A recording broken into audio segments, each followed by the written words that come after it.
natin yung board kasi ang problema daw nito hindi nag-charge. Kailangan no. And maganda ang premyo. Maganda. Hindi kayo magsisisi dito, guys. May papakita muna ako sa inyo. Ano ba yung kasama sa premyo? So, pakita ko sa inyo itong t-shirt na gamit ko.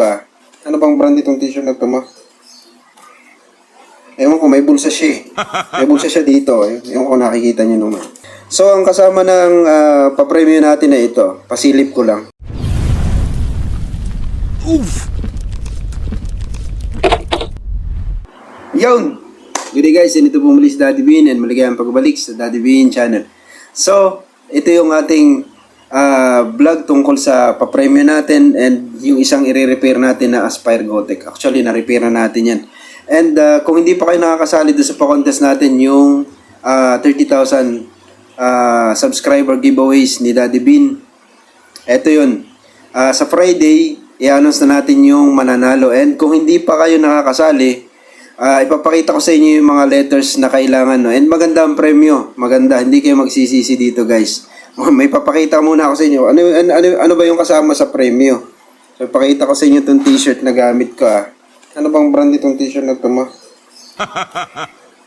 Ewan ko, may bulsa siya eh. May bulsa siya dito. Ewan ko nakikita nyo naman.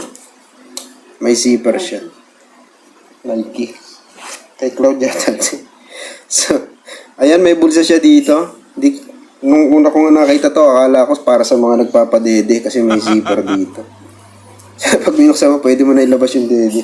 Pero may bulsa talaga siya.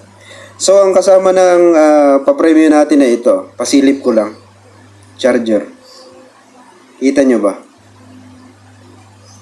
Charger. Oops. So, yun. And meron din siyang cable. So, ano ba yung mga pinapahulaan natin? So, bubuo lang kayo ng isang word. Actually, magagamit nyo lahat itong mga letters na to. Ipa-flash ulit natin sa screen. S, D, E, S, N, O, S, S, U, I, O, A. Okay? So, medyo nakakalito yan. And may mabubuo kayo dyan na may mabubuo kayo na isang buong word. Pero, mas maging kayo, kailangan mas maging mausisa kayo dyan sa mga letters na yan. No? And, yun. Bali, 4 lang naman yung gagawin nyo. 5 pala, 5. Sorry. Bali, 5 yung gagawin nyo. Subscribe kayo sa channel ni Daddy Bean dito sa YouTube, tapos sa Facebook ni Daddy Bean, TikTok, click nyo yung follow, tapos share nyo yung video na nasa description. No, pwede rin itong video ito.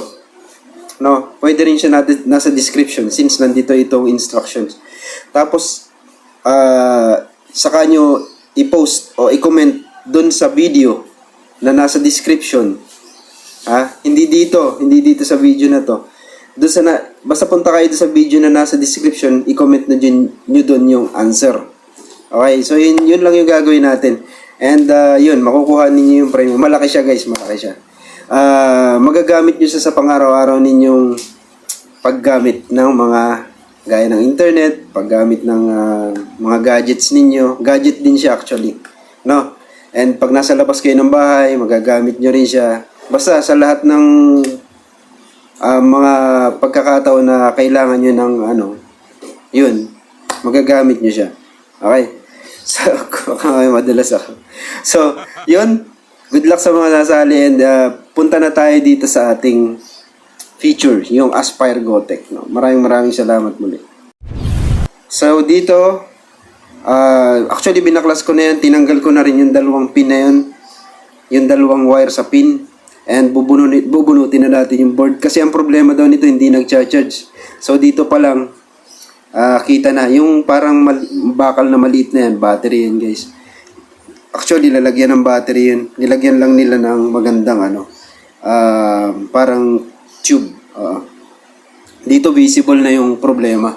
Kasi isang mapapansin nyo, nakakabit lang ay yung negative o yung pinakang negative part ng baterya and nakatanggal yung positive. So, ihinang lang natin yan para siguradong gumana na ulit yung unit. No, ganyan lang siya. Ihinang natin. 'Di ba?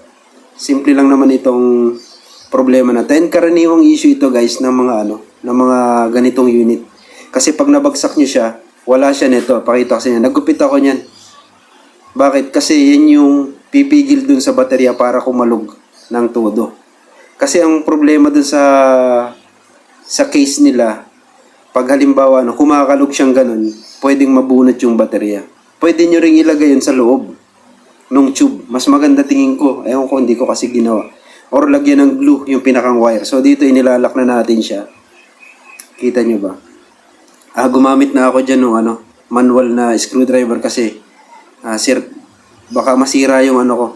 Nasira na yung dati ko na unit. So dito ikakabit na natin yung dalawang, ayan, nakabit na natin. Kasi hindi magpaparihan guys pag wala yung dalawang connection papunta sa atomizer connection. Ito ikakabit na natin yung atomizer.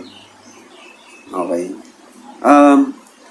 Itong tinetesting ko dito, bakit parang hindi umiilaw? Doon sa mga may Aspire Gotek dyan, umiilaw ba siya kapag nadedetect niya yung atomizer niya?